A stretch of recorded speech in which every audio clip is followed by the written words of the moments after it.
So I was reading over your consultation form. Looks like we got some aggression issues here. Yeah. A couple of bites towards you guys. I think mainly to you. I think you had the first time recently. Yeah. So go ahead and fill me in. So it's a really long history. So we've had him for a year. Basically, when we first got him, he had a lot of issues with resource guarding in the beginning. Okay. That's sort of how it started. And, you know, initially it was like growling and whatever whenever you try to get some like high resource or high value thing away from him. But then his resource guarding reaction would turn into him like coming after us, mostly after him. And it was really aggressive, and then he started to guard like the whole living room, and it would just like escalate exponentially. Yeah. It was pretty scary. We, like a month or so after we got him, we went to my parents' house, and he had gotten a block of cheese off the counter, and he ended up biting my dad after my dad tried to get it away from him. And like, granted, I don't think my dad knows that he didn't handle the situation as best as he could, but regardless, he bit him, which is not appropriate. So it was really bad and really stressful for everybody involved. Good point. It was kind of like a wake-up call. Yeah, so from there we started working with a few different trainers. Yeah, so we started with one trainer, and she was really focused on us like claiming spaces. Was this the Bark Buster? Yeah. Okay. And it just did not work for us. He responded really negatively towards it. Yeah, it seemed to make it worse. And it like made things worse, so eventually we're like, we're done. Like, this isn't working. She came into our home one night for like an in-home thing, and he was barking at her like the second that she entered the door, and she was like, why is he doing that? And I was like, oh, because you're a new person in his space. Like, what do you mean, why is he doing that? And she was saying that she was like, you know, specializing in aggressive dogs and all these things, so whatever. We moved on. We eventually found this other trainer. It was all virtual through Anything Is Possible. And she, her name was Alex, and she was amazing. She really helped us change, like totally turn a new chapter with him. So basically the things that we started implementing was we started to tether him. So he would react in those resource guarding situations, and then we would immediately remove him. So we started keeping a leash on him in the house. And then we started immediately removing him from the situation, bringing him to a neutral spot in our apartment, and just tethering him like in the hallway and putting him in timeout. And he would calm down and relax, and it would take him about like 10 or 20 minutes. We would leave him there, and he would calm down, and then we'd come back, and he was fine, and he would sort of switch off. This took a couple of weeks of doing this, but he started to react less and less and less, and then eventually we got to a point where he wasn't reacting anymore, and it was amazing, and we were like, oh my god, this is like a totally new chapter. We also did a couple of other things. We did get him on, we started him on fluoxetine, which, I mean, I don't know, all of these things at once sort of changed his behavior. Good boy. And so it's hard to know. We started implementing more structure around the house too. He was no longer allowed up on the couch. No longer allowed in the bed. Just more, Crate time. We started teaching him plays. He's really smart, so we were doing a lot of like trick training, just things to like keep him engaged all the time. So we went a couple of months with no reactions at all, and everything was really good. That said, he still had some leash reactivity towards other dogs while on the leash, but he plays really well with other dogs off leash. But it's just on the leash. I separate that as a separate issue because it's a totally separate thing. So, anyways, so we went a few months with no reactions at all. Then we did 4 or 5 months. Okay. And things were really good. Things were good. And then recently it seems to have regressed a little bit. Yeah, so 3 weeks ago we had a friend staying with us, and he like left his breakfast sandwich on the counter, and he got it. And our friend was like, yeah, I mean, we tried very hard to like not leave things out, you know. It happens. Yeah, whatever, it happened. So he got the breakfast sandwich, and then our friend like made a step towards him, and then he like immediately flipped back into his resource guarding. And right back to like a really bad situation. He was guarding the I whole wasn't living there. room from us. So I told my friend just like step back, go into the room, and I thought, you know, I wasn't the subject of his focus, so I thought I could approach. Yeah. But then he reacted towards me. He was just guarding the entire living room. My friend had to leave. He had to catch a flight, so like I had to do something about the Like situation. his stuff was in the room that he was So guarding. I It ended was just up, like we needed to like get him into the crate or get him away from the situation. Yeah. Yeah, so eventually I went in and I approached and sort of subdued him, and I got bit in the process. But eventually I just like used this tarp thing, and I kind of like wrapped him up and threw him in the crate, which it worked, but I think that was, you know, sort of a bit traumatizing for him, and it seems like ever since then he's sort of taken a step back, and then, you know, so there's probably been maybe 4 or 5 reactions towards me, and probably been bit twice, never that bad. He's like, you know, this last time I got a bit of a puncture wound, which was about the worst that it's ever been. Yeah. Usually where? it's just on on my arm. Like that's the I see. healing up. So, you know, not that bad. Definitely didn't need a stitch or Just one anything. tooth there? Just Yeah. one, yeah. Okay. So it's like when he always, bites. every time he does it, it's a pinch and release. It's Okay. never Yeah, a full grab. bite. Exactly. Yeah. He's you know, it seems It's like like he's a not trying get to away from really me. hurt us. It always seems like it's him telling us, don't push me. Yeah. Mhm. I'm gonna do what I wanna do, and you can't tell me what to do in this situation. Mhm. And he's Yeah. all like heightened and reactive and whatever, so you can't like get him to command and be like, okay, music on. Like he's just not gonna listen to you. Mhm. And so that's the worst it's been, you know, previous to Yeah. that. It's been even less than that, but still, you know, he'd get his teeth around me and sometimes break the skin. And that's happened maybe 4 or 5 times. It's never happened towards Never her. happened with So me. Jamie's always been like the alpha, the one that she's respected. I had a bit of a power struggle with him early on that I thought we worked through. But then this happened, and then fast forward a couple weeks to last Monday.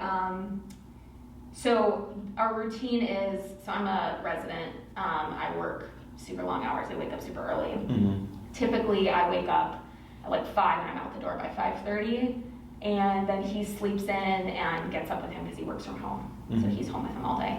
He was away for a business trip, so I was gonna take him to daycare. He goes to daycare a couple of times a week at Pack Life in Uh-huh. Westtown. And he does really well there. So, and we had done this before. This is not the first time that I tried to get him up early to go to Pack Life. But it's 5:30 in the morning, I'm trying to get him up, he's awake, I'm like, come on buddy, let's do it, let's get out of bed. I put some treats on the ground just to like get him out of bed, you know, and he gets up and he's eating the treats, and then he turns to go back into bed, and I'm like, Moosey, no. Mhm. And he looks at me like this, he does like the side eye, Mhm. and I go to grab his collar, which I've done multiple times to like lead him into the crate, lead him onto place. Like I do that regularly when I'm trying to like drive home a command. Mhm. And he just freaked out. He whipped his head around, he started biting my arms.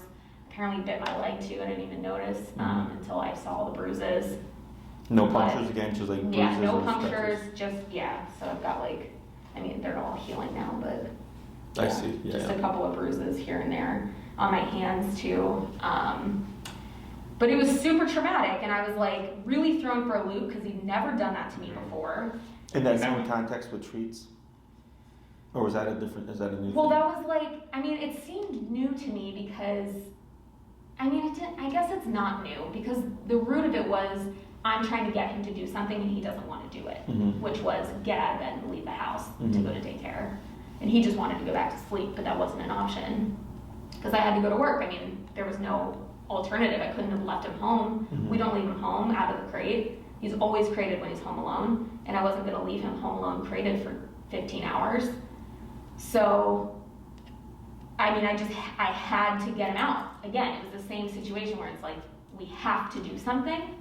So, like, he bit me and then I released because it really threw me off. Mhm. And then he was sort of standing there between me and the door, and all of his hackles were up.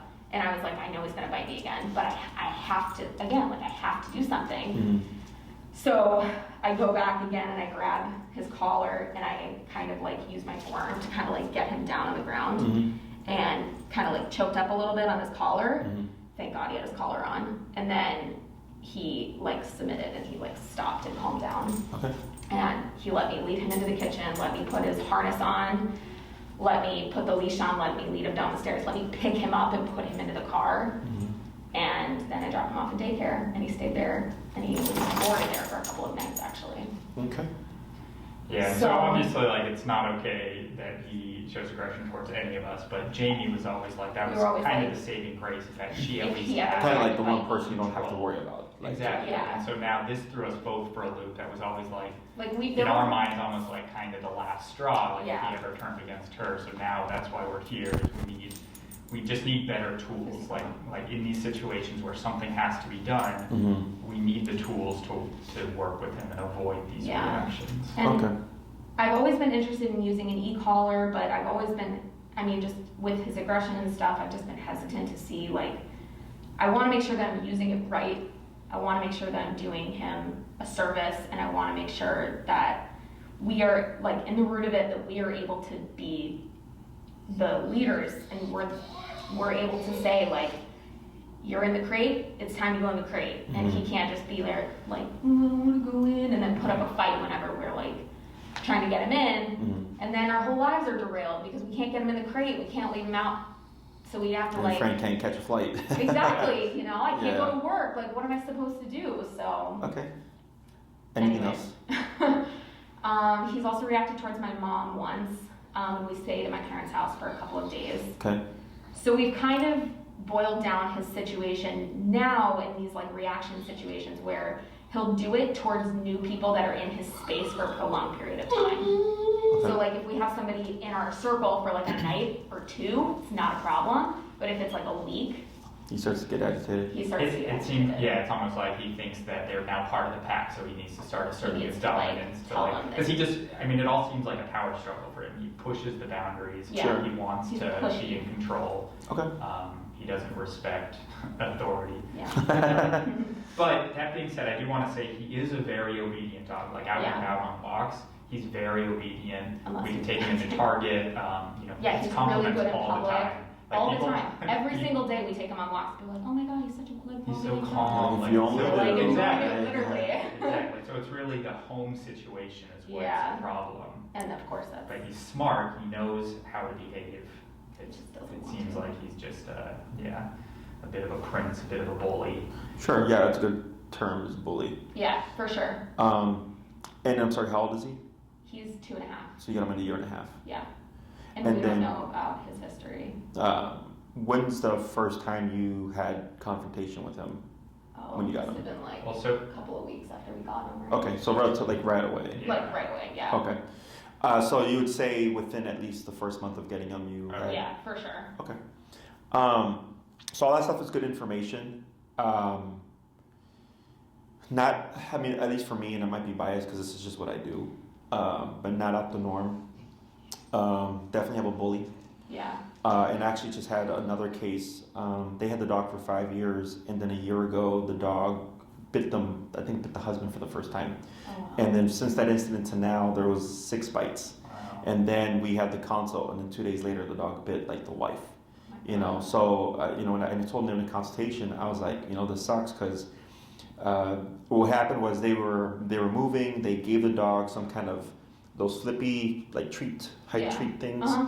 and the husband was just like flipping things to show the dog like, hey, there's stuff Yeah, in here, and the like, try dog it just out. all of a sudden started guarding and bit him, which is very out the ordinary. Mhm. Usually the dog is already in possession of the object, whereas here the dog was like, the Yeah. guy was like trying to get Yeah, him like- engaged, And then. and ever since that incident, the dog was like biting him. I think there was a bite over the couch. There was a bite because he was on the bed and the husband moved and he bit him on the foot really bad. Oh God. So I told him, what happened is your dog's a bully, and that moment triggered Uh-huh. the instinct or whatever. And Right. now because obviously we don't want to get bit, the dog has learned this gets me what I want, Yeah. and is becoming much more proactive about using Right. it as its toolbox. Yeah.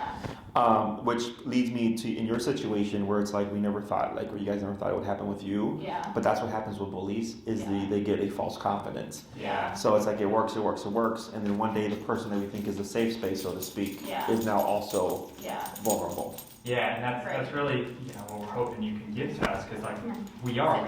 ever since he bites us, I was this way and now Jamie's this way. We're now more nervous around him, so Yeah. we're more reluctant to actually force him into the crate. So Correct. he wins. So we are reinforcing Good. that it works. Good boy. Yeah. Good. So when you have to put him, let's say, in the crate, Yeah. and he doesn't comply, do you get loud with him, or do you guys just keep firm and just grab him and move him? So if it's me, I will grab him and put him in. Not aggressively, I'll just sort of take him by the collar and I'm like, all right, buddy, you're going in the Assertively, crate sure. now. Exactly. So for But if me, it's him, for usually, up until recently, if he didn't want to go in the crate, I would just be like, well, so we'd feed him in the crate. And if he didn't want to go in the crate, he didn't get fed, but I wouldn't force him. I'd just be like, oh, it's great. And then he would, sit there and I'd just, put the food down and be like, okay, then we're done. And then eventually he'd go in the crate. As a lure. yeah. Yeah. But today I tried that a couple times. He didn't want to go in and I was like, Moose, you need to eat. So like the third time I said food, and then he didn't want to go in, and then I actually grabbed him by this handle and I let him in, and today he went in without a problem. Okay. But so he can go in pretty reliably for meal times. Like we've switched to a schedule where we only feed him in the crate. He doesn't get food anywhere else except for in the crate. And we've also tried to shut the door for the crate every single time he gets food. Well, sometimes he's very nervous around me in the crate, and Yeah, I think I I'm read that. nervous Yeah. around him. So when if I ask him to go in the crate, if he does, he'll usually like walk halfway in and just freeze. Yeah, and, like, he side-eye freezes me. and he does He this like like, waits for me to back up, and he's just so timid and Yeah. like. and we just, I mean, And I know he's gonna react. We know he's gonna react. Exactly. If I And were to so push him, it makes us it nervous. would fight back in that situation. And So now, we've been, yeah. we talked about this, and our strategy going forward, which we're here to work with you, but we were talking about how we're just going to try it, like back to the basics, just start desensitizing him to the crate, just get him in as much as possible. We were doing this thing early on where we just like play with the door without fully shutting it. So I just feel like I need to go back to those basics. Yeah, we've just been trying to To work with him. Sure. stick with solid. Yeah. Now, is this harness simply for, like, if you can't get him to do something, it's something for you to grab to move him, or do you use it to walk We him? typically walk him with the Yeah. harness, and we Okay. typically do the front clasp, but I've actually recently started to just switch him to the collar only, because it's one of those collars that's like, it's kind of like a slip lead sort of situation. Oh, like a martingale? Yeah, it's kind of like that. Like It's where it this. closes? Yeah, it's a Yeah. martingale. So We it's- actually just started using this harness because Yeah, lost his old they one. lost our harness. Okay. But I mean, whatever, it doesn't really matter. Sure. But But I do like having the hand. And they've it's never nice to had have the handle. any tension over at Pack Life? Never. Okay. I mean, every single day we take him there. I'm always like, was Moose okay? And they're like, yeah, he's so great. Like, what do you mean? Like, Moose is always a good dog. And he's boarded there and he's had no issues. I mean, granted, he's only we're- boarded there a max of like 2 nights, but Yeah. still. So we are nervous if it's ever an extended period, could something crop up, but so far no issues. He's never had an issue at a dog park. And he has like a pack of dogs that he hangs out with regularly, and he does really well with them. At Pack Life, have they ever, I'm assuming the answer is no, but resource guarding, like when they're feeding or anything like that? They haven't mentioned. They've it. never mentioned anything, and I mean, oh gosh. Is that, do they even crate over there, or is it? They don't They crate. don't, it's like a free, Yeah. okay, so he eats out with the dogs, like how do they? I think they separate them because when we toured, there was like a separate area. Those stuff. But he's like at dog There's like parks. a separate area that they bring them Yeah. to feed them. So I think they must just do it like that. I don't really know, but Okay. it's never been an issue. Sure, okay. I mean, I can ask them, but I just don't know. Like I mean, at dog parks, chances are they would bring it up, Yeah. you know, if there was like a negative experience or whatever. Like I've been nervous at dog parks, like giving him water, and there's another like But dog I mean, that jumps he in, drinks and out he's- of water bowls with like strange dogs. Yeah, all and the he'll like time. back if another dog gets in there first, he'll back up and wait his turn. Like it's interesting how he's totally fine. Yeah, It when seems he- like he's totally fine with other dogs kind of invading his Good. space, but it's like people he's Yeah, it's people. more less. He does Yes. so good with other dogs, and it's I don't know. So for dogs, just because they resource guard with humans doesn't mean it's gonna be with Yeah. dogs. Yeah. There's some dogs that will guard food but not water. Very rare that the dog will guard water. Okay. There's dogs that will guard their toys but not their food. You know, He has reacted towards Bree over toys before, another dog. Okay. Yeah. Is this at the dog park or is this with the No, animals? this is a dog that he spends a lot of time with. It's like our best friend's their dog. Gotcha. So we spend a lot of time together. They get along super great, but I think it's just sort of like If they're like tired she's after a long super day. toy motivated and he's not. But if he sees her being super into a toy, he'll like try to go after it, and then If he gets it and she comes in to try to pull it back, he might growl. Yeah. I I never gotcha. hit her or anything, but Okay. Now, does she submit when he growls and Yeah. like leave the Yeah. toy alone? Yeah. Okay. Yeah. And she's very good about like backing away, like her. Yeah. So like it's good because it avoids conflict, but it's bad in the sense that it empowers again just that Exactly. We don't resource want to guarding empower his behavior. bully behavior. Yeah. Right. But yeah, so there's never any kind of concrete way it's going to work. Every case is different. Right. So all that stuff again, good information. I'm assuming. I mean, you mentioned the e-collar, so you did research on how he trained. Yeah, Prong, yeah. e-collar. My dad uses the e-collar with his Rottweiler, and it's Okay. been amazing. And he's like such an awesomely trained dog. Do you know what because e-collar he uses for his rod? He, it looks like a mini educator, but it's not a mini educator. I can't remember what it's called. But it's the circle remote. It's the circle remote. Okay. Yeah. So So it's Yeah, that it's like it's that the brand. 120 levels or whatever. Okay. He probably has like the Boss or something, which is meant for the larger, more powerful breeds. Yeah, it's like a 120-pound dog. Yeah, you So. kind of have to. Yeah. I got a 4-inch scar here from a Rottweiler that bit me Oh a few years God. ago. Yeah, it was my mistake. Human and dog aggressive, and we were outside working with the dog, and the dog was being reactive towards another dog, and I was trying to coach the owner through everything, but the owner was like very flustered. So then I had a suit on that protects me, and I'd taken off my jacket because it was the middle of summer. Yeah. And then I went up to the owner like, here, let me show you. And I just completely forgot, like, this is not a dog you can do that with. And then I looked down, he looked at me, and I just jumped back right as he jumped forward. He like got me. wow. So, That's really scary.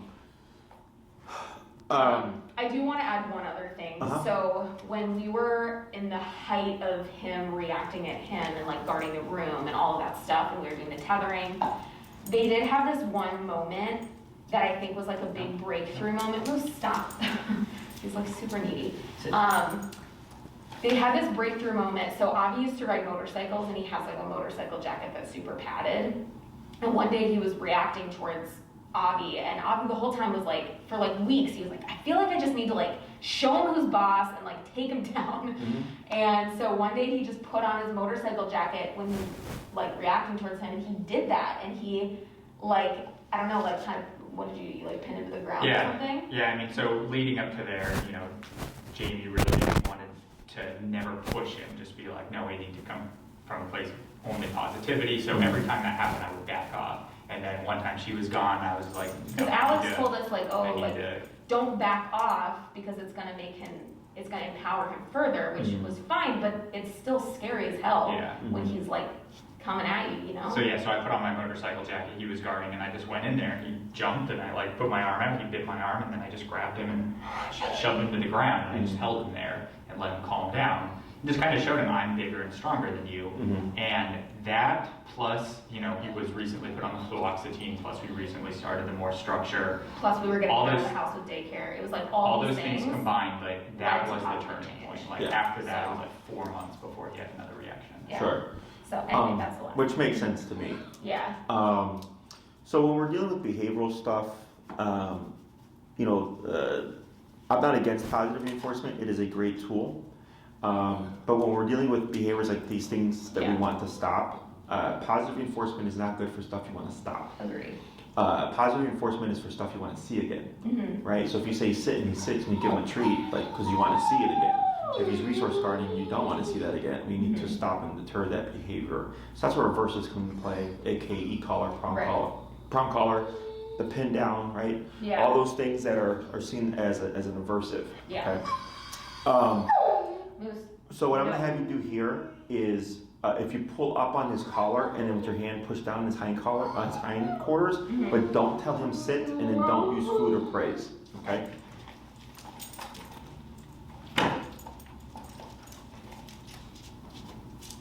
Just like that. And then you're going to have a seat, and then you can move your bag onto that shelf if you like.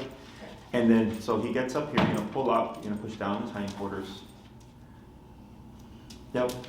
And then you relax, you'll sit down, and the next time he goes to here, up, yep.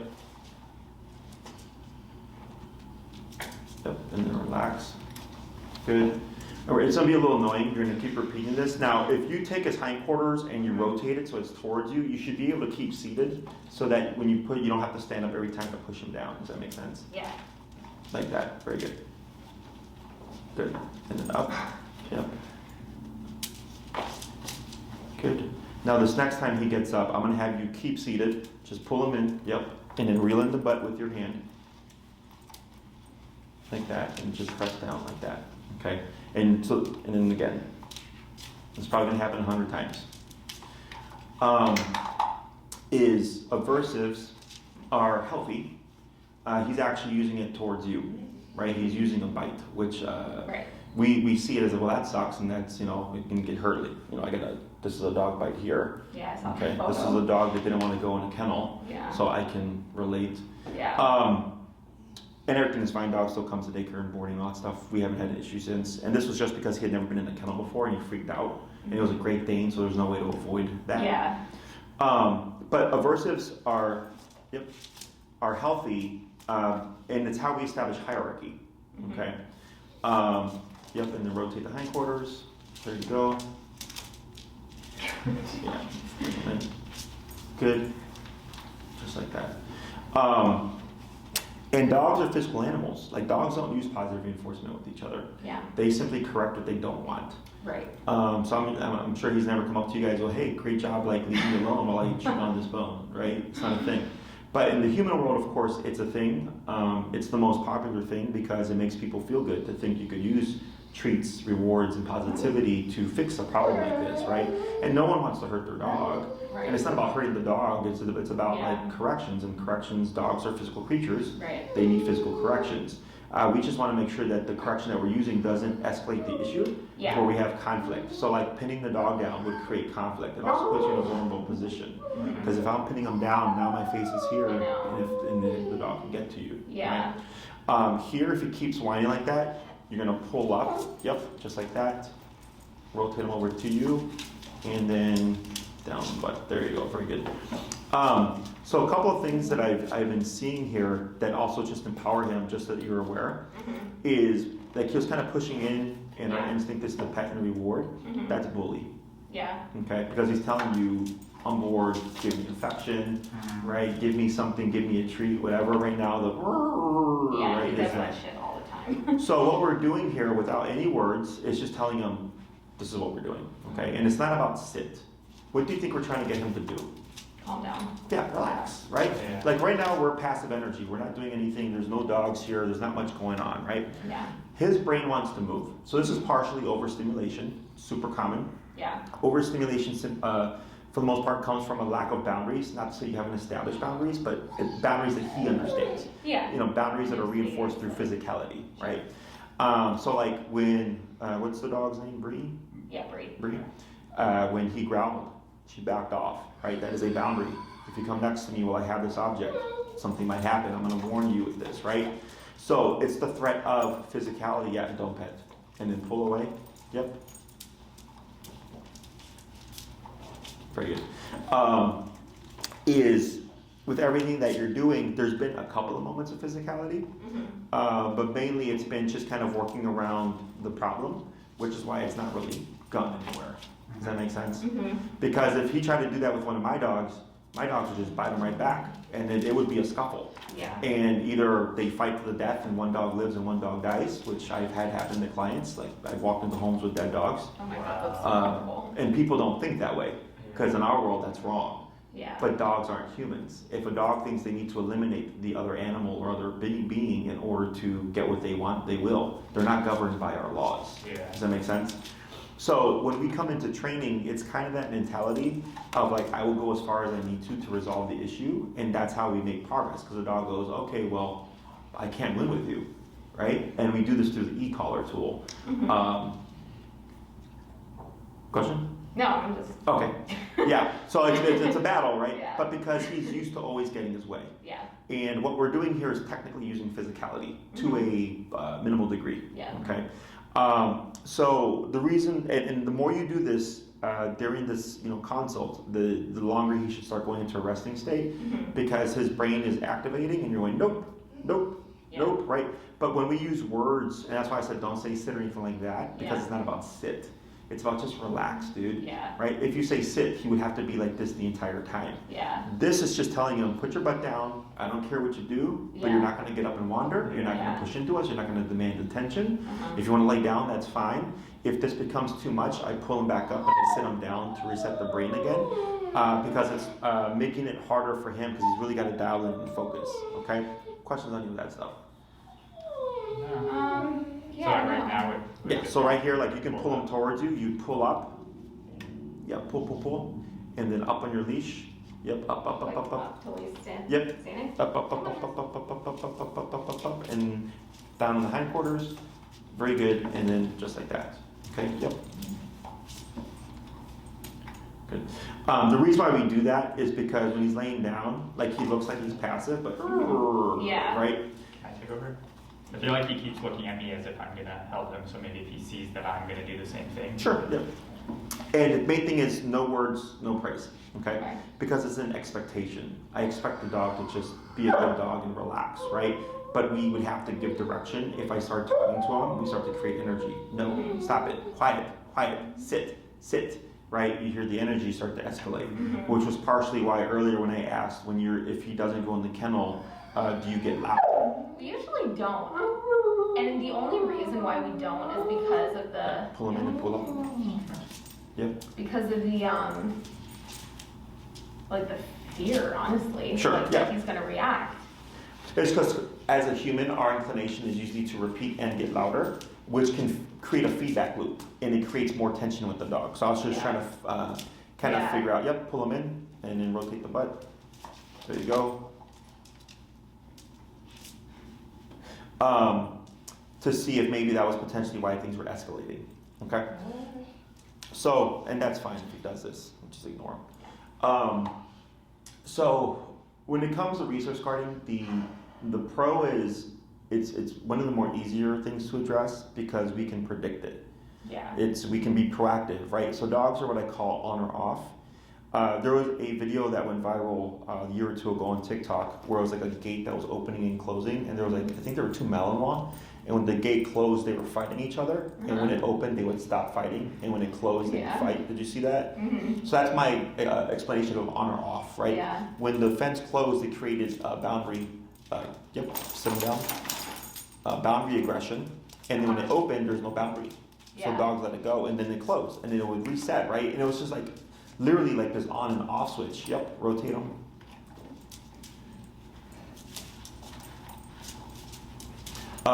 So similar for a dog that guards, let's say I know I have a resource guarder and they're eating their food and I approach them while they're eating their food. Is this resource agitated? Yeah, this is him getting agitated. Okay. So here, just pull up. Just pull straight up. I kind of figured he would do this. Back, up, straight up. Up, hold. Step towards the chair.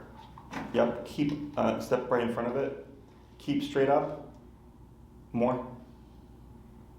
And then we should start to feel where he's going to want to give and then put that butt down. You're going to pull a little bit more up on that leash. More up. More up. And you're going to do straight up. Don't bring back. Yeah.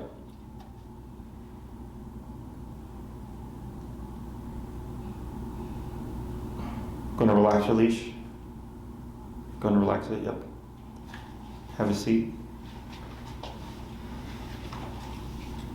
Is he biting the leash again? Yeah. Straight up. And then relax your leash. Yep, don't worry, relax. Good, we're not gonna worry about the hindquarters, but if it goes up, and then relax.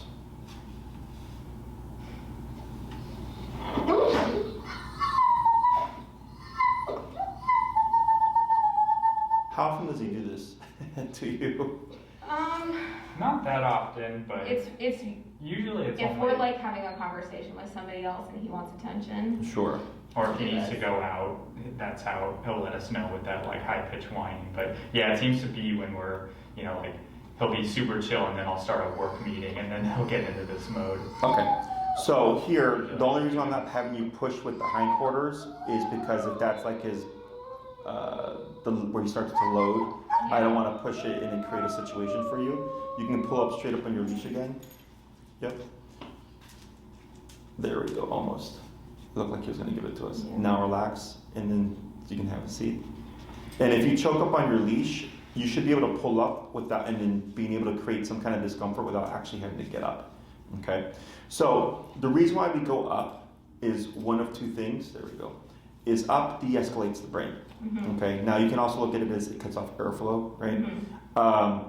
For most dogs, mechanically, when you pull up the butt, it just comes down like that, and then we would have relaxed the leash when he did that. Okay, so like our dogs are trained when we pull up, they'll sit down, and we don't need to do a whole lot. It's just conditioned behavior. He's just not familiar with that yet. Okay, Yeah. so as a means of still trying to address him, but without pushing confrontation. Up. Yep. Should make him get Up. And then relax. Good. And then you have a seat. Is we do this to get the dog to try to just mellow out, relax. So what he's learning is every time I whine, anytime I get pushy, blah blah blah blah, this happens, and the moment I just stop, it disappears. Okay. So it's against instincts for an animal to keep themselves in a negative situation. So like as a human, if you're in a conversation where you feel uncomfortable, you may want to leave that conversation, right? Or if you're at a movie and it sucks, probably don't leave the movie, right? Probably like, why do I want to finish this and waste my life? Same thing for all animals. Anytime they're in a negative or having a negative experience, instinct is, I want to get out of it, okay? So here, what we're wanting him to condition is like, when I do this behavior, this negative happens. If I do nothing and I relax, nothing happens. Now, this is just because of what the tools that we have. Okay, with remote collar, it's a lot more direct because we have something that's quote unquote physically biting your dog, so to speak. Yeah. Okay, so I like to think of the e-collar as a bite on the button. Are you familiar with what the technology is? Yeah, so do all e-collars have like the tone, vibration, and then the buzz? Depends on the model. Okay. They'll either have 3 Uh-huh. or one vibrate, one stim, or one sound, one stim. Okay. Okay.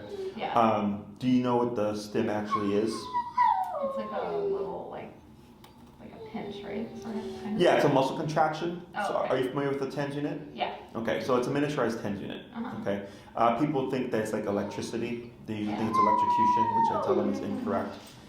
It's just a slight current that makes contact with the muscle and only moves the muscle it's making contact with. Okay, so the dog wouldn't, like if it's on his neck, he's not going to feel it in his back leg. Okay, it's just going to be here. So if you put it on your hand, you would feel it here if you had it placed here, but you would feel nothing anywhere else. Okay, so people tend to think of it as electrocution, and it's not electrocution. It's not a shock. Shock comes from a couple of different places. Shock, for one, is the positive only front. They want to deter people from using tools like the e-collar. So they use words like shock to deter people because no one wants to shock or electrocute their dog, right? It also comes from back in the day when e-collars first came out many, many years ago. They had like 3 to 5 settings. So your dog could ignore 3, but then yelp at 4, and you're stuck because the jumps were so great back then, okay? Whereas now, you mentioned earlier 120 levels, right? Yeah. The collars that we use have 127. Yeah. So 5 and 127 are the same, I just happen to have 122 more divisions now. Yeah. So we can really fine tune it. 40, 50, 45, 44, 46. Yeah. Okay. So the reason why all our dogs are trained on an e-collar, so any dog over 6 months that's trained with us is going to be on an e-collar. Okay. Love it. Puppies under 6 months, it's just positive reinforcement, it's puppy stuff, crate training, blah, blah, blah. Every now and then we get a badass puppy where it's like, we got to start that dog on e-collar now because it's just going to get bigger. And then that problem's going to get bigger as they get older. So then we will kick in with e-collar sooner. Technically, you can train puppies in 2 months on e-collar. It's just people's viewpoints of it. Yeah. They are typically not comfortable till 6 months because by 6 months, their puppy has driven them up the wall and they're Yeah. ready for like, what's going to work. Yeah. Okay. So when we look at e-collar, it's both a communicator and also can be a punisher. Okay. we always want to teach it first as a communication tool, so the dog understands how it turns on, how it turns off. But if he acts up and we need to correct him for something, we can use it as a punisher. Okay, people tend to think like, oh, you don't want to punish the dog, that's bad. I go, well, it depends on how you go about it. Because dogs punish and correct each other all the time, but then they let things go and everything's good, right? But where humans tend to hold on to things, we tend to take things personally. I had a client, gave everything to her dog. The best food, treats, love, affection, walks all the time. Yeah. Dog will bite them. And they're like, how does a dog bite me? I take such good care of I him. know, Like, because that's not all the the time. He's like, I don't understand, I give him the best life. Yeah. He doesn't give two shits. He does not. Because it's all about the dominance relationship, right? Yeah. And then if you go online, they'll say dominance isn't a thing. Yeah. I'm like, it is a thing. Like, I don't understand it. And then once you've seen it, it's kind of like, yeah, there is some kind of hierarchy here. Because, like, I own my business, right? So I can tell my employees here what to do, but they can't tell me what to do, right? Yeah. Before, when I used to work for another person, they used to be able to tell me what to do. Managers used to be able to tell me what to do, but not anymore, right? And you can relax. The moment you feel a shift in energy, like whether he dials down or whatever, you can relax the pressure. So that's how hierarchy works. So I look at the human and dog relationship as a parent to child, or a teacher to student relationship is a good way to look at it. Whereas people tend to look at their dog as a companion, and no touch. And you know what the issue with companionship is? Codependence. What else? Emotions. What else? Do you tell your friends what to do? Sometimes. Buddy. Hierarchy. Yeah, the friends. It's a like I have lots of friends and I don't tell them what to do. They're grown men, right? But that's the strange thing about the human-dog relationship is humans tend to get dogs as companions. Dogs don't need companionship, right? Like if you read Cesar Millan or anything like that, he's like dogs need leadership. So that's why I like to look at it as parent-child and or student-teacher. Okay. And when we have that companionship, remember we understand that idea. He doesn't. So he's not like, oh, you're my buddy. I'm not going to guard this from you, right? He's just like, nah, you're not going to get this, right? And then it just grows where he's just taking over the space, which is very, very uncommon. So we always want to rewire that relationship so that the dog sees the owners as like you are the dominant one, so to speak. And it doesn't require us to be forceful. It doesn't require us to be mean. No. It doesn't require us to be yelling at our dog or anything like that. We have to be able to communicate with him on his level, which is we have to theoretically bite him back. Okay? Yep. And then relax. So, because that's, without the ability to bite him back, the communication is going to be unclear for him. Okay, because he doesn't understand the words that come out of your mouth. Right. Like even like what we're doing here, like he doesn't really understand that. Like why this happens, right? But it's uncomfortable and he doesn't like it, which is why it like shifts him. But he's so used to it that it's like whatever. The way this should really work is I would keep holding up and going up until eventually he would cave and put the butt down. There we go. Because he's learning this happens and it does not disappear until I do this. But right now we're only doing it so much until he relaxes, which is why it takes so much work. Does that make sense? And like if you were to move forward to the training and you start it and you see how different it is, it's like, oh, I see what I see. Like I see how fast it's supposed to work because we have clearer communication because we have a tool that's biting them in the process. Okay. Now, when we address these things, we don't come in forcing the problem and then correcting the dog, which is what most people think. Okay, they're like, oh, you're gonna make the dog be reactive and shock them. And I go, that's technically an approach, but it's not ever the first approach. Okay, first thing I always do is teach heal. Okay, the reason why I would love to teach me.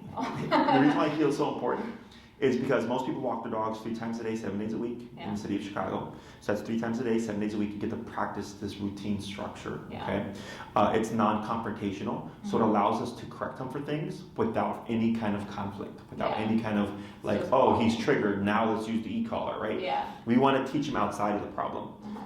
So we would start with heal. It's typically a 2-class exercise. We start with the first class. You would show up with your dog. You have your e-collar tool, and I coach you through everything. I don't need to work him. Okay, you do everything yourself.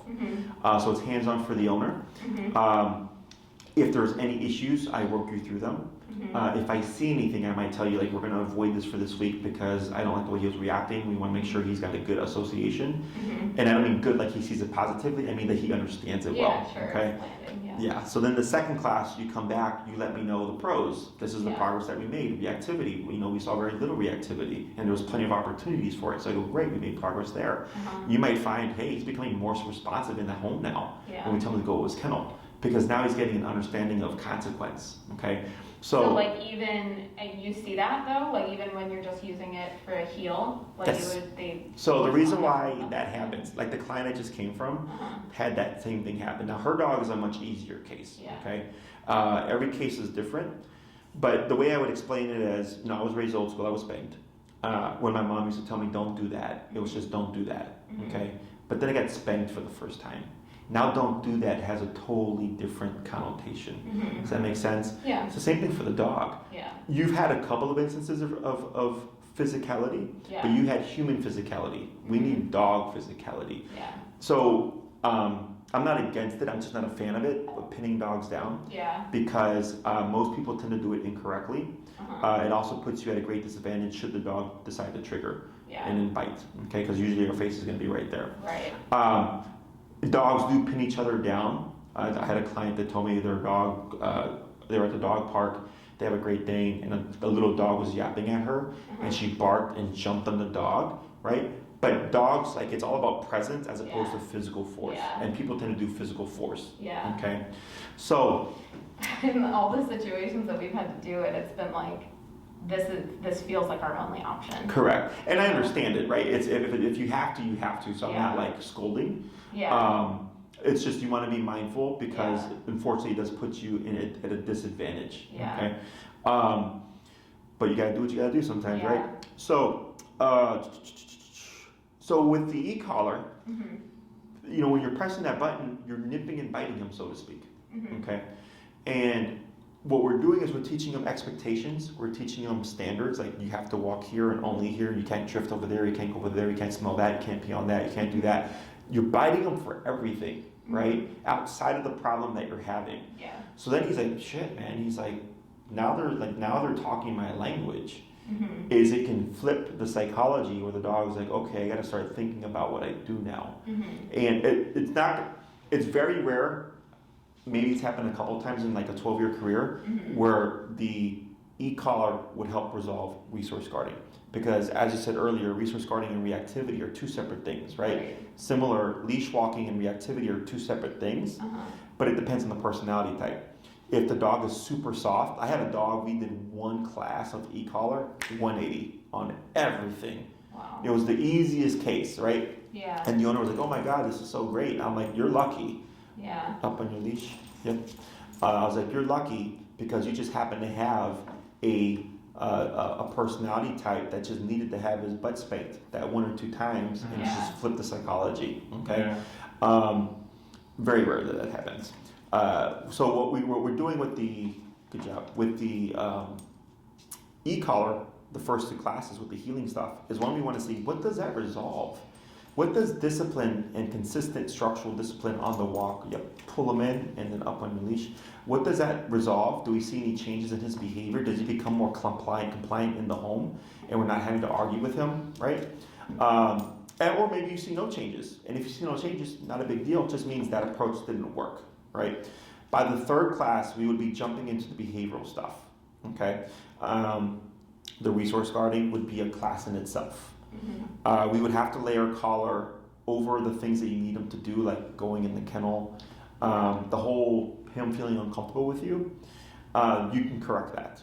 Okay, so I would have to see it, but if you put him in the kennel and he's kind of wary, that's most likely resource guarding of the kennel. Okay, so we have to teach him, like, when I'm around the kennel, like, it's not a problem, and we would correct that stuff. Okay, if it sticks. So 2 classes on heel. By the third class, we're jumping into behavioral stuff. Okay, because resource guarding is one of the things that takes like the longest to teach. Because we're trying to get the dog to a point that even if he happens to be off collar, right, like steal someone's breakfast sandwich off the table, and you say drop it. It's been practiced a million times that the dog just spews it out, right, and just like leaves the room. Wow, that'd be amazing. Okay, Yeah, but that takes time and repetition. I've seen the use of the command out. Is that the same kind of thing that you're talking about? So when we do resource guarding, we do not need to trigger the behavior to address it. Okay, that's what most people think. They think we're gonna piss the dog off and use the collar to teach the dog that is bad, right? But resource guarding isn't a thing that dogs do to be bad. It's an instinctual behavior, right? Because he doesn't know when that thing is gonna come back again. He doesn't know that kibble can be bought at the store, that there's another breakfast sandwich waiting in the fridge, right? He doesn't know that. So when we teach the out, what it is, it's the dog surrendering the object, and if the dog surrenders the object, there is nothing to guard. Does that make sense? There you go. It's okay, I know, it's frustrating. I just don't, I would have you do the hand thing, but I don't wanna push a problem and then you get bit or something. But you're doing good. Could I put the cot thing down? Sure. He just wants to be comfortable. I know that's really what it is. Good boy. All right, Bubba. Sissy, please. Good. So yes, we teach them the out. We also have, we put rules with things, so by default, if I were to drop a piece of food, it's off limits to him, okay? So most dogs, if you drop something, they run towards it, right? We would fix that where when he sees something drop on the floor, instinct would be to move away from it. Okay, we do that with the e-collar. That is a default thing. That's nothing that we put on cue, because we want the cue to be when food hits the ground or sandwiches on the table, you go the other way, okay? So third class would be on resource guarding. Fourth class, we could work on layering remote collar, like over going into the kennel, getting them off of things, like if you need to get them off the couch or a bed or anything like that. It's a really simple exercise. It's just doing it and getting it to the point where it's like reliable, okay? When it comes... I was gonna say the one other thing that we were thinking about a while back, getting him some e-collar training for is recall. Like how we want to get yes, we can cover that as well. Yeah. That'd be amazing. So depending on what you want to cover, so we have 3, 6, 9, and 12-week programs. Okay, you would be somewhere between the 6 to 12-week program. Okay, is the more you want to accomplish, the longer the program is going to be, right? So if you did 6, for example, there would be 2 on heel. That has to happen. Yeah. 1 on resource guarding, 1 on the general kennel stuff and getting them off of things, you know, just using the collar to get him to do the things that aren't really commands, but are like, he just needs to do them, you know? Yeah, honestly, it feels like the kennel is like the biggest thing. It feels like the biggest hurdle in our lives. If we could get him in a reliable kennel command or crate command, whatever. Sure. That would be. On that note, what is your opinion about kenneling a dog every time while you're gone? Is that good practice, and is that like setting structure, or So is there anything wrong with weaning him off of that? He wants to wean him off. I want to keep him crated when we're gone forever. Okay. Because So that's a you guys thing, right? In my opinion. the only reason I say that is because our last trainer told us that because he's got these issues with resource guarding, leaving him out of the crate when we're gone would just give him more opportunity to take ownership over things that aren't. Sure, and I would agree with that to a degree. Yeah. The other thing is when we get a dog that has issues, so it's all about privileges. Yeah. Everything's earned, right? And the more the dog is quote unquote bad, the less privileges they have. Does that make sense? Yeah. So like for me growing up, I was raised very structured, which is probably why I'm a good dog trainer. Is I earned everything. I earned playing video game time. I earned going to my friend's house. I earned an allowance. Anything that I wanted, I had to earn it. I had to get good grades. I had to be well behaved, do my chores, right? And then I would get these things maybe, right? And if I didn't get good grades, well, guess what? I'm not going over to my friend's house as much. I'm not getting as much video game time if I'm getting any, right? So same thing for dogs. I've had clients where their cases are so severe that they can't even pet their own dog. Okay, because, and it's crazy because what we do is we remove all the positives and it's strictly discipline. It's like boot camp, right? Yeah. And then once we get the dog to a good space, the owner, I'll tell the owner, like, now you can start to implement like this again, or now you can bring back this privilege, right? And there's some dogs literally that the owner wants to, like, they pet them, give them affection, and the moment they give them affection, the next day the dog's being reactive. It's literally like the owner has to be like an asshole to the dog, and like there's no affection. I feed you, I walk you, I discipline you. That's our relationship. Wow. To get the dog to behave well. Yeah. Okay. That's so sad. I know it's I know we see some crazy stuff here, but because that's that personality type, Yeah. right? Do you And think he has that personality type? it just remains to be seen. Yeah. Yeah. Because there's a lot of variables. So like right now, like how you had me bring out the cot to make him Yeah. comfortable, I wouldn't do that. Yeah. Right? You see how you kind of caved to that, right? And I understand why you're his owners, you love him and stuff, but I'm like, you're a little asshole, I'm not gonna get you the cot. Yeah. Make yourself comfortable. I Yeah. know. Does that make sense? Yeah. So, but that's why, like, you know, my daycare here, we have as many as 7 dogs in a day, Mhm. and right now everybody left, but it's quiet here. Yeah. It's a structured daycare. There is no barking. Not that it never happens. We correct them. We don't allow it. Yeah. So there can be 70 dogs here playing on treadmill, doing training, all that stuff, and it's a quiet environment. Yeah. Okay. But because we have that relationship with the dogs, Mhm. so I don't care what you do with your dog at the end of the day. But if I tell you something like, you know what, I think we're gonna have to take this away, and your inclination is like, well, we can't just. We really want that. I go, that's fine, but just understand that you're gonna have to deal with the other side of that Yeah. now. Mhm. Does that make sense? Because I've had clients where I've told them, like, you can't pet this dog. This dog is just a dog that cannot handle it. And the owner, someone will say, like, you know what, that's fine. I just want a dog to be well behaved. If I have to do that for my dog to be well behaved, I'll do it. Yeah. And get other clients who are like, no, I need this dog. It's for my emotional support dog, whatever. And I go, that's fine too. Just understand that you will always have to deal with this other problem because you're wanting this other thing for yourself. Yeah. Does that make sense? Yeah. So it's very, obviously humans make things more complex. At the end of the day, I don't care. To people, it's your dog. But, you know, if they're like hiring me to fix something and I'm like, well, here's the answer. And they're like, well, I don't know if I can accept that. And I'm like, well, I don't know what you can do then. Yeah. You know? But more often than not, it's not like that. Those are like very, very rare cases. Yeah. But this is a lifestyle. This is Right. not something that you start and then your dog makes progress and then And you then end because your dog is a good dog, so to speak. Yeah. Your dog is a good dog because now you have better tools. You have better understanding of your dog and communication and how to communicate and how to handle things, right? So in the beginning, it's a lot of work, but once you've got it established, the work goes down because you just do it day in and day out. Yeah. He learns the rules, you know the rules, you know how to reinforce the rules. You have a tool that allows you to reinforce the rules very effectively. So it's just like, but like, let's say a year from now, he got out of line with something, like he didn't recall fast enough. I'm pressing that button and making the dog come back, right? That's more so what I mean. Is you shouldn't have to always have to use the collar. It's Sure. just present in case something happens, is how I tell Sure, people. I understand. Yeah, I mean, I'm willing to do it. I think because it's like we do this or we give him up. Like that's really where we're at because we can't keep doing this. We can't keep living in a position where we're both afraid that he's going to bite us all the time when we're trying to like push him to do something so that we can live our lives, you know? So is the e-collar So- something that he would wear continuously? No. So when you have it, you need it. Okay. So in the beginning, first couple of weeks, he's most likely only wearing it when you're doing your walking exercise. Okay. Once we hit the third class, like we're gonna do the resource guarding stuff. If we're gonna, like, let's say you're gonna practice the exercise at home, you'd collar him up 15 minutes prior to the exercise, and then go through the exercise, leave it on another 15 minutes or longer if you like, and then remove it. Okay.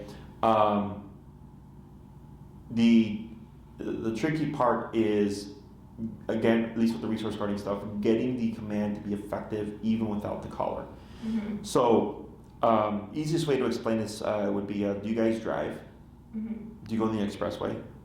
Do you go the speed limit? Sometimes. So it usually makes More me like a upset, lower limit, right? you know? So, but you see a squad car, what happens? Slow down. Slow down. And you pass a squad car, what happens? Speed up. Speed up, right? So what that's called is opportunistic behavior. Okay, all animals do it. It's part of survival instinct. Yeah. So if we take, let's say there's a pond of water and there's like an alligator or whatever in the water, and the animals know, they don't drink. They see the alligator leave, everybody comes in to drink, alligator comes back, they leave. It's opportunistic behavior. Okay, so I like to think of the e-collar as a cop on a collar. When it's present, your dog's going to behave better because he knows there's threat of consequence. Okay, when you remove that collar, he's going to know I can push the boundaries. Okay, and we give our clients other tools to help bridge that gap, but it's inevitable. Okay, and it's not because the training isn't the greatest or whatever, or it's not that good. It's because it's just opportunistic behavior. If your dog can get away with something, why not? Right? Yeah. Do you ever have cases where the dog then reacts when you try to put on the collar? Yes. Typically, if we see that the dog already has like neck sensitivity, so we had a golden retriever who was also a resource guarder. The owners couldn't put a collar on him. So I was like, well, this is going to be a thing because once your dog learns the collar, he's not going to want that collar either. Yeah. So I remember they took a break and they were taking time. We just used positive reinforcement and counter conditioning, and they got him over everything, and he does great. Or the dog already has aggression towards the owner, active aggression. What you have is like mainly resource guarding, okay, and protest behavior essentially. But what I'm talking about is like the owner will walk in the room and the dog will just look at them and be like, yeah, I'm gonna fuck you up, and then just go. Yeah. You know, like shit like that. Fortunately, we don't have that. And if it does crop up, I would most likely tell you, hold off on training. You're going to have to counter condition. Here are the exercises. Take your time. Come back when you're past that stage. Okay? Because in order to get to where you're wanting to be, you may have to go through some rough patches. Okay? Now my job is to guide you as safely as possible. Okay? But shit does happen, unfortunately. So if you're not willing, because people will ask, like, is this making my dog worse? And it's not that it's making the dog worse. It's that we're confronting a problem. Okay, and that's why it looks worse. Does that make sense? So if we got a guy that protests, and we already know that, and he's used physicality in the past, when you put pressure on him, okay, we're no longer requesting him to do something. We're telling him. We're commanding him to do something. And dogs understand this concept, in my opinion, which is why they will fight back. Yeah. Okay? Because he's like, okay, there's no choice see here. That happening with him, for sure. Which is, again, why the heel is so important, because we're trying to avoid that confrontation. But also the walking helps redirect the brain, because dogs can only do one thing at a time. He's either going to fight the leash or he's going to walk with you. He can't do both. Otherwise, they're like flopping around as you're moving, and it's uncomfortable. So the dog goes, I got to do something, right? But once he realizes moving with you, everything turns off. The dog starts to click like, oh, okay, like I'm making this worse by being resistant. Okay. Now with the e-collar, what's great about it is it allows us to be as firm as we want to be without negative energy. We don't have to yell. We don't have to be forceful. We don't have to be yanking them. The collar can do all of that for us. Okay, so if I have to crank it to 127 to get him to cut the shit, I'll do it. And he's like, what the hell just happened? I'm like, I don't know, man. It wasn't me. You're acting up and stuff happened. But the moment you behaved yourself, stuff went away. Right? Yeah. So, because the dog doesn't know where it's coming from. Yeah. So, but I'm going to call that out, because this would be a case where if we start to push him with pressure, that I would anticipate that he's going to become defensive. Yeah. And then, I would help work you through it. If things get too dicey, I work the dog myself, but I try not to, because let's say I work him through it and he cuts the crap. Who is it so associated to? Yeah, it's you. It's me. So when I give it back to you, he's going to be like, man, Jesse, I respect that guy, because he don't take anything from me, right? But it's your relationship with him that needs it the most. Because once I do it myself, it's not the same for the owner. Okay, but when the owner rides it out themselves, the dog's like, oh shit, like you are a badass. Like you will not take my shit anymore, right? So I try to work people as best I can themselves, unless it's getting too dicey. Once we move past that first class or two, if it does leak into the second class, it's generally not an issue anymore. That's why that first introduction is so important, because if he starts it and we end it and he wins, right, and it's with the best tool that we have, it empowers him the next time to fight even more. Right? So if it gets really dicey and we just work the dog through it could take me 45 minutes, but he finally caves, that's what's going to help the owner. Okay? Does that all make sense? And I'm painting this as kind of worst case scenario, because if you're not willing to handle worst case scenario, I really can't help you. I mean, in my brain, worst case scenario was this doesn't work and we're screwed. So no, for me, like, worst. It's because you're the one that has to do everything, right? So it's like if you're not willing to confront that side of him, we're just gonna hit this plateau and then I think it's been an emotional couple of weeks, and I think we've sort of come to the conclusion that we need to do something. We need to find this tool and like if we did have to give him up, like his chances seem pretty bleak given his But history. I don't know So anybody who would adopt him based Yeah, on 'cause I mean- his history, you know what I mean? You'd have to tell them, right? Because if Yeah. he goes into the home with children and then they It have would be like, horrible, like, yeah. it would be disastrous. So I think we're willing to put him through some shit to Yeah. save him, you know, and save make this work. So if he did 6, it's like what I would call the bare bones. Uh-huh. We're really going to be targeting a lot of behavior. So it's just the 2 classes on the heel because that again has to happen. And then everything else is kind of just dedicated towards behavior. Uh-huh. If we're making progress and you're feeling confident, you're like, Jesse, this is great. We're making strides, and we're on class 5. Then I go, great. Then we can shift to recall now, Mhm. and we need to cover recall or whatever. Mm-hmm. If you're wanting to have more control over your dog, so there's 6 commands: sit, stay, down, come, place, heel. Mhm.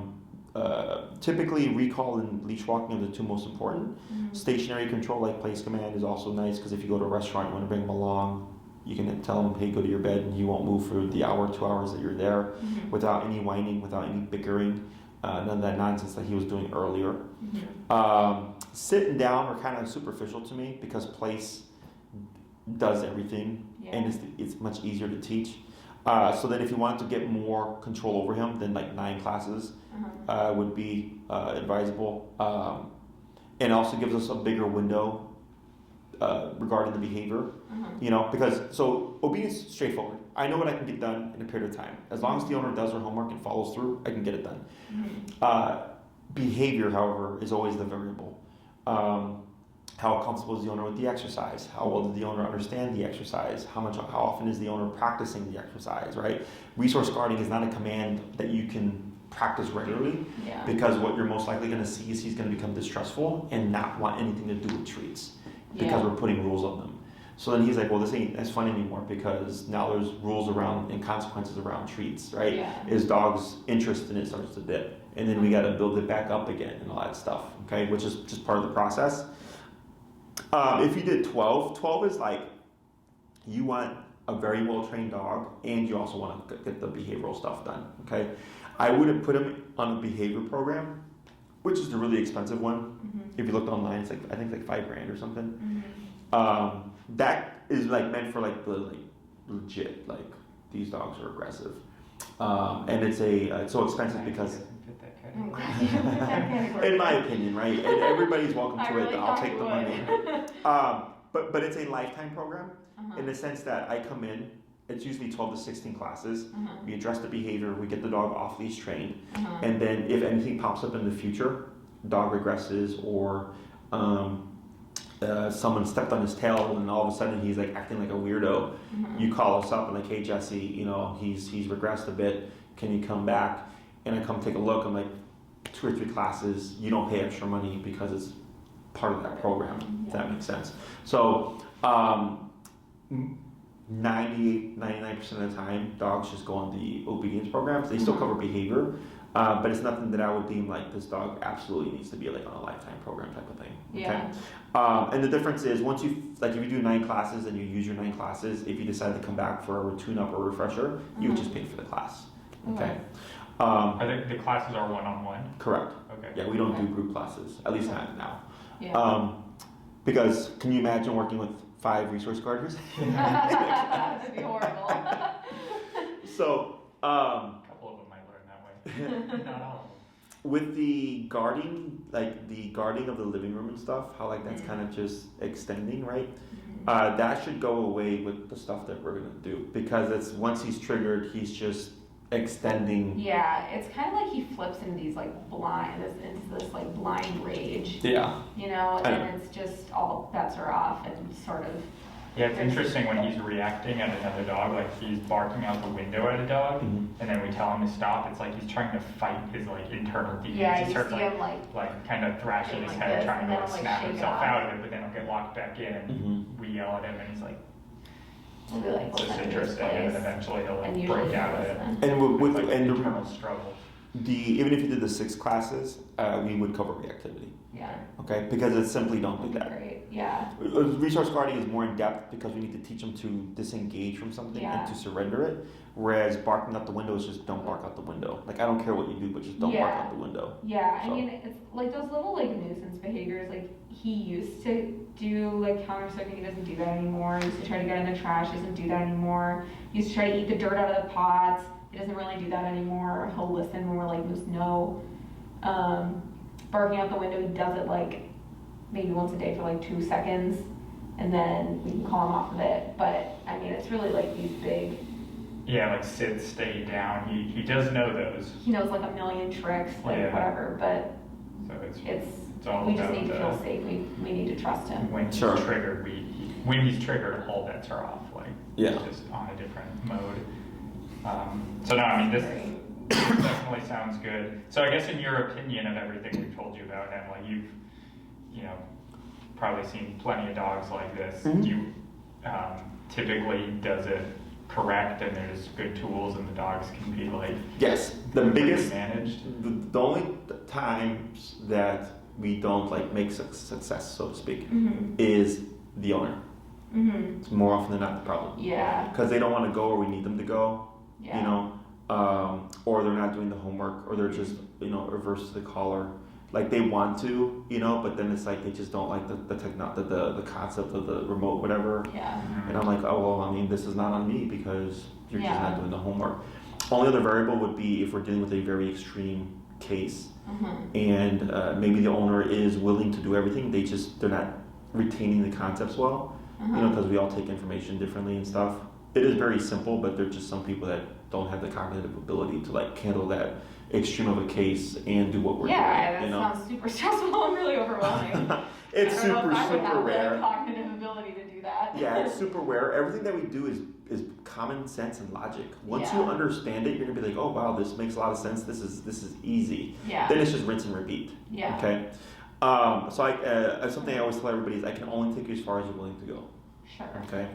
If we have to go to max power to get them to cut the shit, I will go to max power to get them to cut the shit. I am going to win this conversation. But the thing is, the owner has to have that conversation in order to make the progress. Yeah. Okay. And again, everything that we do, I want to guide you guys safely. I don't like when clients get bit or anything. It does happen. It's rare, but it does happen. Like I had a consult, the one actually with the 1 year where the dog bit the husband, and then they had a consult and they were muzzle conditioning the dog. And then just 2 or 3 days, I brought his muzzle with us. the dog bit the owner again. Yeah. When she was trying to muzzle condition him. Yeah. God. So then I told her because they were very concerned about like investing all the money. Yeah. And I was like, well, to be really honest with you, like it's a big undertaking. Like you are going to be, there's a lot of risk here because you're the ones doing the training. Yeah. I will guide you as best I can. But if the dog's already nailed everybody now 6 to 7 times, you really got to think like, is this even worth it? Yeah. I will never tell anybody to put their dog down because in my opinion, there's always an answer. It's just a matter of is the owner willing to accept the answer? Yeah. I've had dogs even with the owners. I'll say this dog has to be muzzled 24/7 because the dog's just that bad. And I can read the dog, but the issue is like you guys aren't dog trainers. Yeah. Right? You're just dog owners. You have some knowledge, but I have 12 years of countless dogs that I've worked with, right? And I had a case where I was like, worst case scenario is this dog is always going to be muzzled, even around the family and stuff, because it's a powerful dog and I don't want anybody to get hurt and it's a lot of liability and that's the safest option, and it's up to them whether or not they're willing to accept it. Right. Yeah. Okay. I don't find you guys to be in that situation, but you know what I'm saying? Like there's always an answer. It's just is the human willing to accept it? Right. So Yeah. I hope we also don't have to never pet him again. If I could never pet him again, I don't think it would be worth it for me. I don't know if I could do that. Other questions?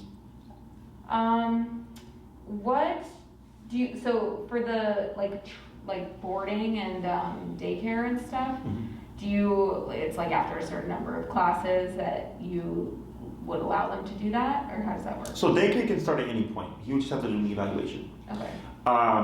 With boarding, it's one of 2 things. If we've trained the dog's welcome to board whenever because we've trained them. We have the tools that we need to correct them and all that stuff. Reinforce structure.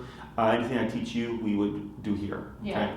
Okay? if a client is not trained with us, their dog is required to they're required to come to daycare once a week, and so in order to use our boarding services, so the dog keeps with our structure. Because we've had, like, I used to be lax in the beginning, and then we wouldn't see dogs for months, and they would come back and they would destroy a kennel. Yeah. You know, and coincidentally, it's a dog that we don't know, right? It's a Yeah. dog that just comes randomly. All our other dogs that come regularly and or are trained by us, no problem, 99% of the time. Yeah. So you can start daycare as soon as you wanted, if you wanted to bring him for daycare. Boarding, you would have to complete a 3-day evaluation first, which doesn't have to be consecutive, and he's not left overnight. He just comes for regular daycare day, and it's on 3 different days. Would that would be separate from the training sessions? Correct. Okay. And then come to daycare once a week for a month before the dog can actually board. Okay. In regards to boarding him, if you've already started training, it depends how I feel about the dog. Sure. If the dog is making great progress, like if I'll know within like a class or 2 where I'm like, oh yeah, this is going in a good direction. Yeah. They're welcome to board. Like I had a client that did 1 class, and then by the next weekend the dog was boarding, but it was a very easy, straightforward case. Like that. I have also had times where it was a dog with behavioral issues, and they did a couple of classes, and the dog shows up and they were not ready, and like they destroy something. Yeah. So it just depends on how things go, but there's a couple of routes there. Okay. So if we did complete the training with you, does he still have to come that once a week in order to be eligible? No. Okay. He would still need to do an evaluation just because it gets him acclimated to the environment. Yeah. Okay. Now don't be surprised, because this has happened. Like, let's say he's great at pack life and all that stuff, and he's social and everything. We've had dogs that went to other daycares that then came here, and they were social at the last daycare, but then antisocial here for like a month or so before they opened up. Yeah. My theory is because since we run a tight ship and there's structure and boundaries, the dog is just reserved because they don't know what they can do. If that makes sense. Sure. And then once they've been here enough, then they start to open up and realize like, oh, I can like play and relax and everything. Okay. So, because we get clients that are very like, oh, my dog was like the greatest player like at the other daycare. Yeah. Or it's like, it's normal, like it's not a free for all here. Yeah. You know, dogs are created and all that stuff. So, No, I but like yeah. that. I like the idea of that. Okay. I had another question that slipped out of my mind. Oh yeah, when we do the one-on-one training sessions, where do those occur? So depending on when you were to start, I like to work at the Oz Park, okay, which is in, if you guys been to Oz? Yeah, busiest park in Chicago. Okay. So I like training there because lots of distractions and stuff, but now we're hitting the fall where it's not as busy. Also, since it's closer to the lake, it's colder. So I'm still having clients there, unless if it's bad weather, then we would meet here. Okay. I have a big training space out on the floor. Oh, cool. It's like 5,000 square feet of open space to train from. Yeah. So even during the wintertime, we have space to practice. Resource guarding we can do in here. If you, for whatever reason, need to do an in-home, maybe something's not transferring well, you can. It's just a $50 charge to do an in-home session. Okay. So you can have a program where we meet at the park and meet here, and then just that maybe one class where it's like, Jesse, come over and like work with us, and it's just a $50 charge. Okay. Other questions? Okay. Does the cadence have to be like once a week or anything like Yes. that? So every case is different. If we hit for whatever reason some kind of wall, and I'm like, you know what, you guys need to take 2 or 3 weeks to just like get this down, we can. It's not a big deal. The way it's scheduled is, let's say you pick a time. Let's say Monday at 7, and you do a 9-week program, for example. 9 weeks plus 1, so 10 weeks. Mondays at 7 is your time. No one's taking it. Okay, so we give you what's called priority. But let's say you get sick, or you reschedule, you travel, or whatever, or maybe we push back a couple of weeks, and then we hit that 10th week, and Maria's got another client that wants that 7 p.m. time on a Monday, right? Well, technically, you've already used up your priority time. Okay. Is she would book that client, but then you don't lose your classes. We would just have to figure out another time to finish off the remaining classes. Yeah, I just have a little bit of a. I mean, I have my schedule for a while, but like my call schedule kind of fluctuates. Yeah, so we've had that happen too. So if you have a rotating schedule or like a on-call set schedule, you can do on a, I would say like as schedule, your schedule works. Keep in mind, I may not see you every week then, because maybe 1 week our schedules those don't line up. Yeah. It's not a bad thing or whatever. It just gives you more time to practice training's all about time. Yeah. Okay, like I have a client, I see them on Mondays. Actually, I would have seen them after you, but I saw them last week. They took this week off because they're also doing resource guarding, and they want an additional week because now they have place command, recall, heal, and resource guarding to work on. That stuff piles up pretty quickly. Yeah. Okay, so so if it's like you have to schedule as needed, then you may not, then that priority rule may not apply to you. And then Maria will just, she would just say, please send me your calendar, and then I will book it. And if it comes up where you get called in for whatever reason, you would just let us know. Okay. And then she'll most likely also put you at a time where it's not an inconvenience. Yeah. Because let's say she puts you like at a 6 p.m. on a Monday, and then you have to cancel because you get called in. I'm usually booked back to back. So then I'm sitting here with a gap. Yeah. Does that make sense? Yeah. So she'd probably put you at times where it's if you canceled, like it's not a big deal. Do you do weekends? I do. Okay. Okay. But yeah, she'll help you figure all that stuff out. Okay. Okay. Other questions? I just had a question. So the fact that, we've owned him for over a year now, does that change anything? Like, there's still... No. I've had dogs as old as 12. Yeah. And I'm just like, why are we training this dog now? But like I literally had a client, their dog was like 12, but they were having a baby and the dog doesn't like kids. Yeah. So, it sucked for the dog, but had to do it. Yeah. No. It's still effective. The only thing is that, we're just working against a year of a relationship, which is better than 5 years. Yeah. Okay. I've not ever had a dog that I couldn't train. Again, it just all comes down to the owner. Yeah. Okay. Other questions? Encouraging. Are the sessions like an hour? Is that how it works? Okay. And then, do you ever work on grooming stuff? Why? Well, I cut his nails and he does okay, but he only lets me do like one nail at a time, and then he'll like Pull walk his away. foot away. What I would most likely do is send you some videos. Yeah. We would have to counter condition using positive food and all that stuff. That's what I do. I usually get like really Okay. high value stuff. I would have to see also how you go about it to see if we can push it to where he'll let you just clip them all at once. Yeah. Just keep in mind that would be a situation where we're most likely going to push. Yeah. Because if we're not allowing him to leave a situation that he's uncomfortable with. What I would recommend is muzzle conditioning. Yeah. So that this way, because if you're going to be in that paw area and you're on your knees and his face is right there, you don't want to be in that position, right? I would recommend you muzzle condition. It's very easy to do, and you can even email Maria and ask her to send you the muzzle conditioning videos, and she'll send you a link to them. Yeah, we did some good muzzle conditioning with him, but but we haven't done it in months. And then I would revisit that. It wouldn't hurt, just in case if we come across a situation where it's like we need it, we have it. But that stuff, the stuff that is like easy, I'll usually just like send videos or like explain it. More often than not, owners are able to figure it out. But if it's a problem, then I'll tell them, well, now let's use a class. Because I don't want them to waste the class. Like muzzle conditioning is super simple. Okay, it's like here's 5 minutes of me showing you, but the owner wants to work on it the whole class. I'm like, oh, that's fine, but in my opinion, it's a waste of a class. Yeah. Okay. Well, that makes sense. Other questions? I think that's it for me.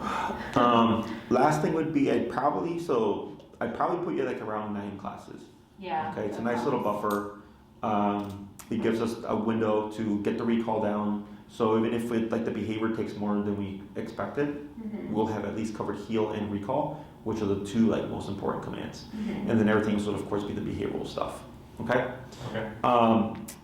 She'll need the Dr. Black edition, which Maria will send you the information on. Okay. I don't care where you get it. You can get it through us. You can get it from Amazon. You can get it from the company itself. I just care you get the correct collar. Okay.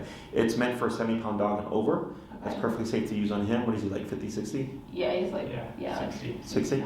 I could put on my 8-pound Chihuahua. It's just we get more from less because of the output. Sure. Okay. Reason why you want the higher power is in case he does ever kick into full-on aggression, you want to make sure you have the output to shut it down. Yeah. Okay, because you have to account for the adrenaline, you have to account for the size of your dog, the fact that there's the fur that acts as a buffer between foot, so there's not always going to be consistent contact. Yeah. But we always make contact through more power. Right. But yeah, so it's the best collar there is, 1 mile range, fully waterproof system, both the transmitter and the receiver. But she'll send you the information on that.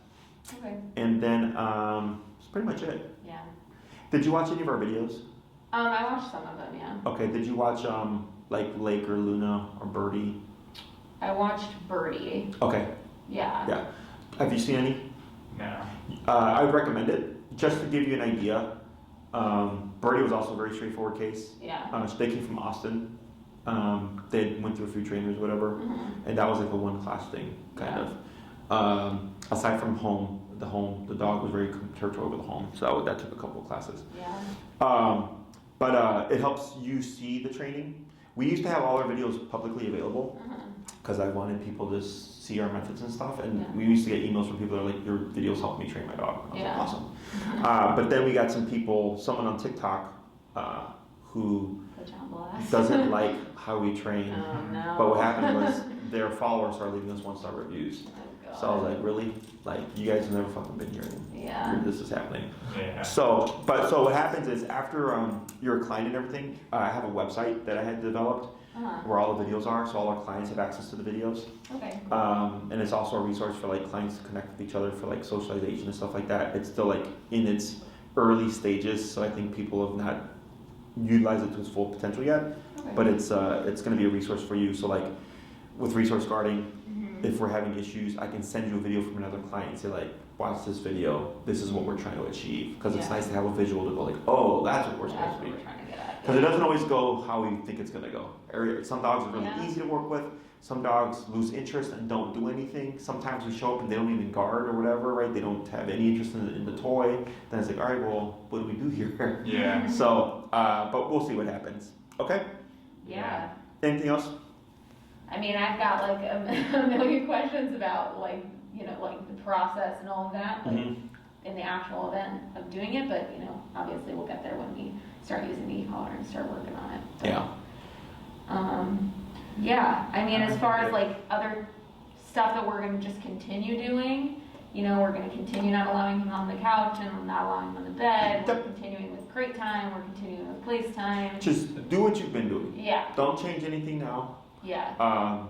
Once we start the training, we'll just start the transition. Yeah. So if we'll do the heel, but you'll still keep doing what you've been doing. Then once we cover the kennel stuff, then you switch from what you've been doing to the new way of doing it. Okay, so we'll just gradually just start changing things.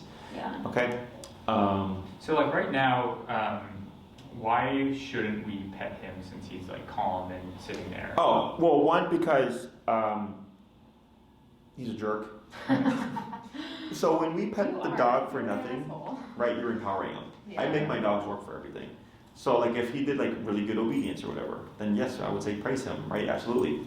But you saw how hard it was for him to dial down in the beginning. Yeah. So if you gave him praise, you're just adding energy, and what we're wanting is passiveness. Yeah. Does that make sense? Yeah. So I'm not against the praise. I'm just against when it's being applied. Earlier he was like pushing into you and all that stuff, and then you were touching him. And he was literally telling you like, hey, pet me, and you did it.